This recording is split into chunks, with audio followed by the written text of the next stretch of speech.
Antes de tudo, né, a autodescrição, que eu acho que é muito importante para quem está apenas nos ouvindo.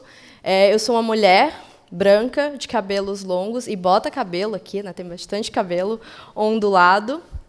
E estou usando aqui um blazer, eu acho que essa cor é chumbo, eu não sou muito boa em cores, como vocês viram, eu vim ali mais da área de pesquisa. Então, voltando para onde a gente tinha parado, começar a fazer algumas perguntas, né? Eu acho que é importante a gente sempre partir de indagações, principalmente quando a gente está falando de pesquisa e de aprimoramento desse processo, ainda mais quando a gente fala de antropologia e etnografia, onde a intenção ali maior é também trazer um pouco mais de profundidade, né? Os seus designers são realmente universais? Eles realmente conversam com todo mundo? Eles realmente trazem a profundidade dos indivíduos, a complexidade dos indivíduos dentro das sociedades, que a gente não fala hoje só de uma sociedade, mas de várias sociedades. Funciona em diversos públicos de fato, ou é mais um recorte do que a gente vive, né? Eu não sei se vocês já viram aquele filme Eles Estão Entre Nós, que o cara é um filme meio old school. O cara, de repente, ele acha um óculos escuro e, quando ele coloca, ele começa a ver um universo diferente, um universo que apenas outros seres, é bem viajado o filme até, mas que apenas outros seres de outro planeta conseguiam enxergar e o resto dos humanos não. Então, para mim, a pesquisa etnográfica e a pesquisa em geral, esse exercício que a gente tem que fazer cada vez mais com as nossas metodologias de pesquisa, partem muito desse princípio. Como eu limito um pouco mais o meu olhar dentro do produto que eu desenvolvo ou da pesquisa que eu desenvolvo e trago um pouco mais do olhar desse outro, desse indivíduo, porque, no final das contas, eu vou falar um pouquinho mais disso, é tudo sobre pessoas, é tudo sobre processos. Então, é muito comum, e eu acho que depois de a gente ter vivido momentos tão complexos, né, de pandemia, de uma série também de layoffs e demissões de massa em massa que a gente tem assistido no mercado, as pessoas se perguntarem, e eu ouvi muito essa pergunta também: Brisa, mas você acredita que no mercado futuro tem lugar para a pessoa pesquisadora? Porque a gente está vivendo cada vez mais em um mundo do Big Data. A gente está vivendo cada vez mais o mundo das inteligências artificiais. E isso é ótimo também. Isso traz dados que a gente não tinha. Mas será que, necessariamente, essas precisam ser as nossas únicas análises a partir de agora? Qual que é a riqueza da possibilidade de mesclar esses dados, de mesclar tudo que o Big Data hoje nos oferece, a análises mais profundas, a análises que cada vez mais trazem, como o exemplo que a gente viu agora na palestra anterior, como outras coisas também que a gente viu hoje pela manhã, né? Trazer as pessoas 60 mais para a construção, não só em entrevistas em profundidade, não só olhando para esses dados, mas também trazer e fazer parte do processo. Falando um pouquinho de antropologia, também para contextualizar vocês, né? Eu gosto muito sempre de começar com exemplos. Roque Laraia, que é um antropólogo brasileiro, inclusive, esse exemplo eu acho sensacional. Uma vez ele foi em uma determinada comunidade indígena na Amazônia, isso faz já bastante tempo, e as pessoas diziam que se elas vissem espíritos na floresta, elas morriam. Até aí tudo bem, né? Só que, de fato, as pessoas morriam. E aí o pesquisador, na situação como essa, fica como? Meu Deus, como é que eu vou explicar esse negócio? Então, depois de muita observação, e depois de a equipe médica ir ao auxílio dele, ele descobriu que as pessoas morriam porque elas tinham um ataque fulminante. Porque na cultura delas aquilo era tão real, na percepção delas aquilo era tão real, que aquilo se materializava no corpo delas. No México, por exemplo, teve um período em que, nas comunidades mais do interior, né, as mulheres acreditavam que só teriam um bom parto se elas utilizassem o sombreiro dos maridos durante o parto. Chegou a medicina moderna e falou: gente, isso aqui não vai dar certo, esse negócio todo contaminado numa sala de parto. começou a ter um alto índice de dificuldade no parto das mulheres. Essas mulheres não conseguiam, essas mulheres choravam e falavam: eu preciso do sombreiro do meu marido, senão essa criança não vai nascer. E aí os médicos abriram mão, né? Falaram: tudo bem, vamos deixar. E continuou-se tendo partos normais. As pessoas esquimós, elas que, na verdade, é até uma informação interessante, esquimó é um termo pejorativo, na verdade, as populações inuit, os caras conseguem ver mais de 100 tonalidades de branco, por conta dos tons diversos da neve, que o olho humano e o olho de outras culturas não são capazes de captar. Então, a influência, isso tudo, né, para falar que tem um cara que uma vez... Brisa, tem um nome para isso? Tem um nome, é um nome enorme. E eu acho lindo, porque eu decorei, tá? Eu estudei, eu decorei. Teve um cara, um francês, que ele chama o nome disso, é o efeito físico no indivíduo com base na ideia de morte sugerida pela coletividade. É um nome gigantesco, para uma coisa que eu acho super interessante e para uma lição que eu acho que não é só para o design, que não é só para a pesquisa, que não é só para a antropologia. É que, apesar da nossa biologia, apesar dos nossos construtos, apesar da tela que a gente constrói ali, esse indivíduo, por fora, ele tem uma cultura própria. E essa cultura ela vai reagir com os nossos produtos, essa cultura ela vai reagir com a sociedade e vai fazer sentido ou não para esses grupos. Ah, Brisa, mas você está falando de casos de culturas muito distintas. Eu não estou fazendo não é rentável para mim hoje estar construindo um aplicativo, por exemplo, para a população Yanomami. Né? Alguém pode indagar essa questão rentável. Mas vocês já pararam para pensar como eram os aplicativos chineses há uns anos atrás? Que era tudo lá dentro.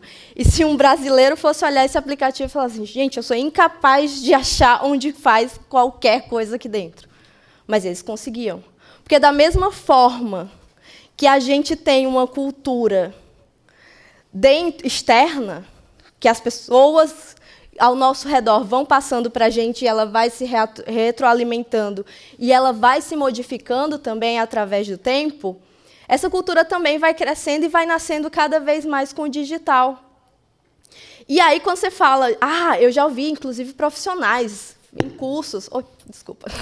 em cursos falando...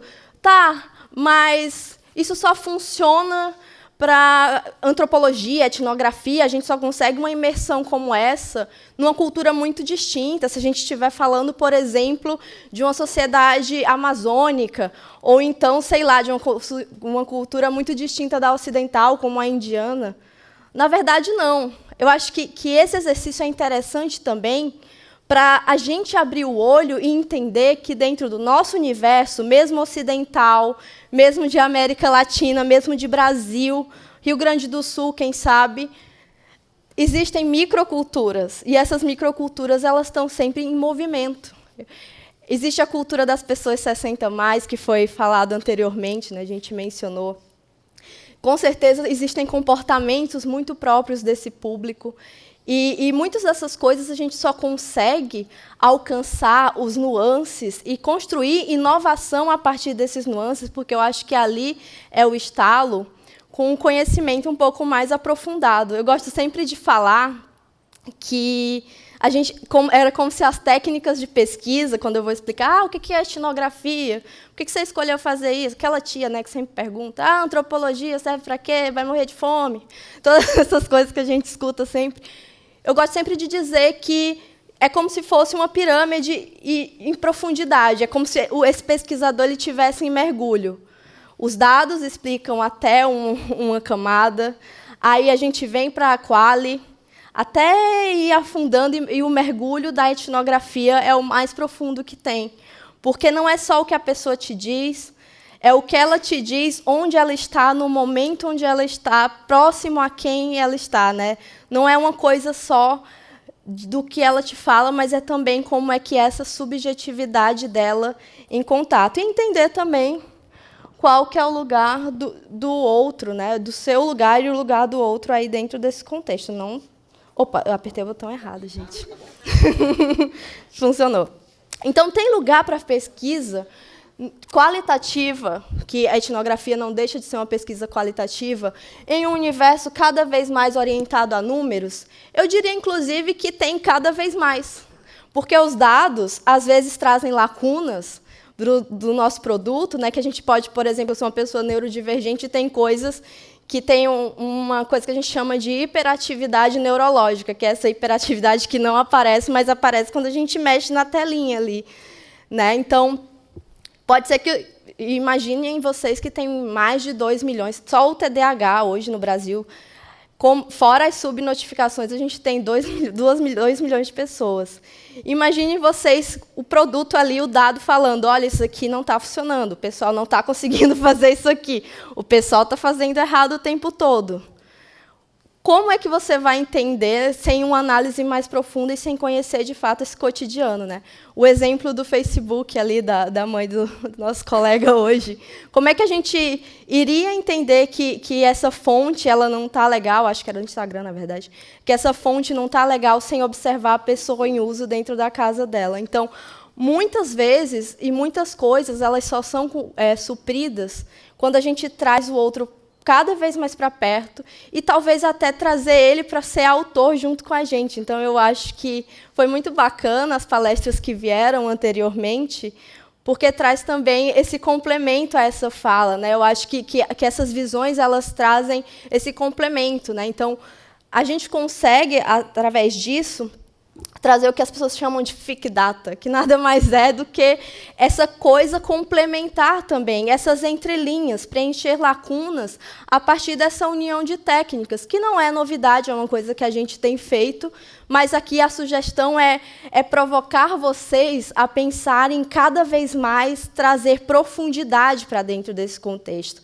E não só vocês, né? A gente provocar também as lideranças, os gestores, as pessoas de produto, a encaixarem essas possibilidades desses discoveries, dessas construções, dentro dos planejamentos, porque a gente sabe que qualitativa demora um pouquinho mais, a gente sabe que etnografia também demora um pouquinho mais, e é importante a gente, como pessoas que fazem design, como pessoas que fazem pesquisa, defender também a importância de incluir as pessoas dentro do nosso produto e incluir isso através de pesquisa. Então, tem algumas limitações que a gente pode dizer dessas análises de Big Data, né? E de inteligências artificiais. Eu acho que eu não vou também falar muito disso, porque eu acho que foi um assunto que foi muito comentado.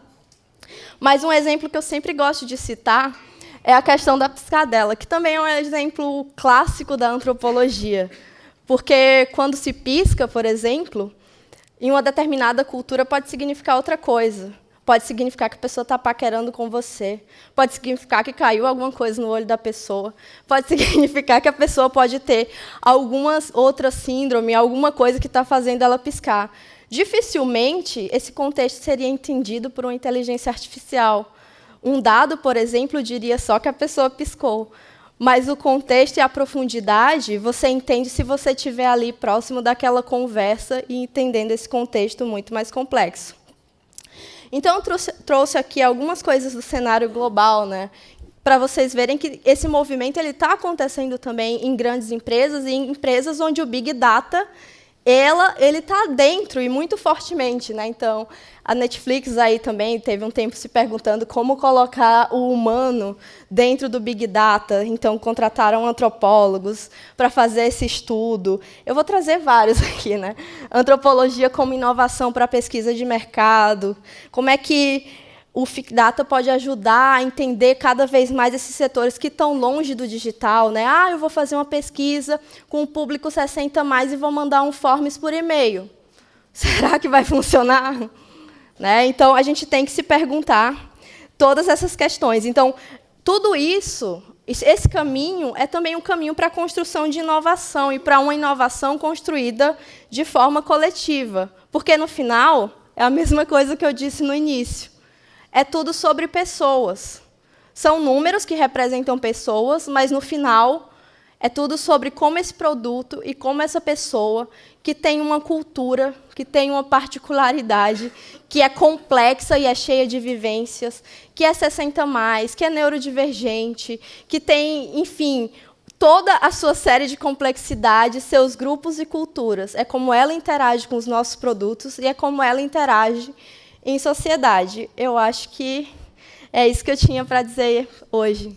Qualquer coisa, vocês podem me procurar, tá, gente? Eu estou por aí, redes sociais, e Brisa é meu nome mesmo, tá? Então, é facinho de achar. Eu sempre tenho essa dúvida.